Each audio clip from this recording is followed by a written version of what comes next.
జిల్లా పరిషత్ బాలికన్నత పాఠశాల మణుగూరు. ఈ పాఠశాలకి గత 60 సంవత్సరాల చరిత్ర ఉంది.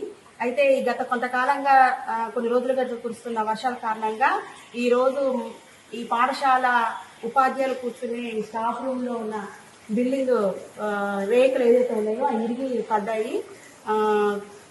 ఇక్కడ ప్రతిరోజు కూడా టీచర్స్ ఈ రూమ్ లో కూర్చుంటూ ఉంటారు. అలాగే ఈ పక్కనే ఉన్న ఆఫీస్ రూము, అలాగే స్టోర్ రూమ్ ఇవి కూడా రేకులతో ఉన్నాయి. ఇవన్నీ కూడా గత 60 సంవత్సరాల క్రితం ఉన్న రూమ్సే. సో దీనివల్ల ఏమవుతుందంటే ఈ వర్షాల కారణంగా ఈ రేకులన్నీ కూడా ఇరిగి పడే పరిస్థితి ఉంది.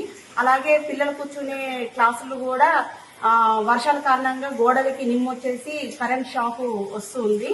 అలాగే ఈ చెట్లు ఉండడం వల్ల కూడా పైన ఆకులు అవి పడేసి వాటర్ ఆగి అవన్నీ కూడా నిమ్ముతో కిందికి డ్రాప్స్ లాగా పడుతున్నాయి. సో దీనివల్ల పిల్లలు ఇబ్బంది పడుతున్నారు. పిల్లలతో పాటు ఉపాధ్యాయులు అలాగే ఉన్న సిబ్బంది అంతా కూడా ఇబ్బంది పడుతున్న పరిస్థితి కనబడతా ఉంది. కాబట్టి దీన్ని త్వరగా ఈ యొక్క ఇబ్బంది నుంచి మా సమస్యల్ని తీసుకొనేసి పరిష్కరించే విధంగా మీ ద్వారా తెలియజేస్తున్నాం. అంటే ప్రస్తుతం పై అధికారులకు ఏమైనా తెలిపారా ఈ విషయంపై?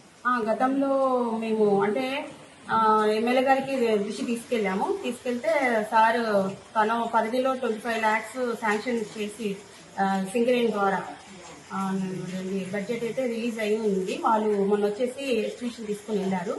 ఏదైనప్పటికీ వాళ్ళు ఒక బిల్డింగ్ అయితే వేయగలుగుతారు కానీ ఈ 3 rooms కి ఇంకా ఇది లేదు. Sandhya, I am studying 10th class. My school name is ZPHS Girls Mangur. Bhadradri Kothagudem జిల్లా గాంధీబొమ్మ సెంటర్. మా క్లాస్ మొత్తం కురుస్తుంది, పెచ్చులు వస్తుంది, గోడలు ముట్టుకుంటే షాక్ వస్తుంది, ఫ్లోర్ అంతా పాకురు పట్టుతుంది, నడవాలంటే ఇబ్బంది కొడుతుంది. ప్రభుత్వం గుర్తించి మాకు కొత్త క్లాస్ రూమ్లు కట్టించాలని కోరుతున్నాం. నా పేరు K Madhu. I'm studying 10th class Manugur మండలం జెపిఎస్ఎస్ గర్ల్స్ హై స్కూల్ చదువుతున్నాను. వానలు కురవడం వల్ల మా క్లాస్ రూమ్స్ అన్ని నిమ్మొచ్చి కారుతూ ఉన్నాయి, కురుస్తూ ఉన్నాయి, అలాగే ఎడుతొస్తున్నాయి గోడని టచ్ చేస్తే. మా స్టాఫ్ రూమ్ కూడా కూలిపోయింది. మా క్లాస్ మొత్తం పెచ్చులు మొత్తం ఊడొస్తుంది. ఎక్కడ నడుద్దామన్నా అంత వాటర్తో జారి పడతామేమో భయం వేస్తుంది. ఈ విషయాన్ని ప్రభుత్వం గుర్తించి మాకు ఫండ్స్ ఇవ్వాల్సిందిగా కోరుతున్నాం. మరిన్ని వీడియోస్ కోసం ఛానల్ ని సబ్స్క్రైబ్ చేయండి. లేటెస్ట్ అప్డేట్స్ కోసం వాట్సాప్ ఛానల్ ని ఫాలో చేయండి. అండ్ లింక్ డిస్క్రిప్షన్ లో ఉంది.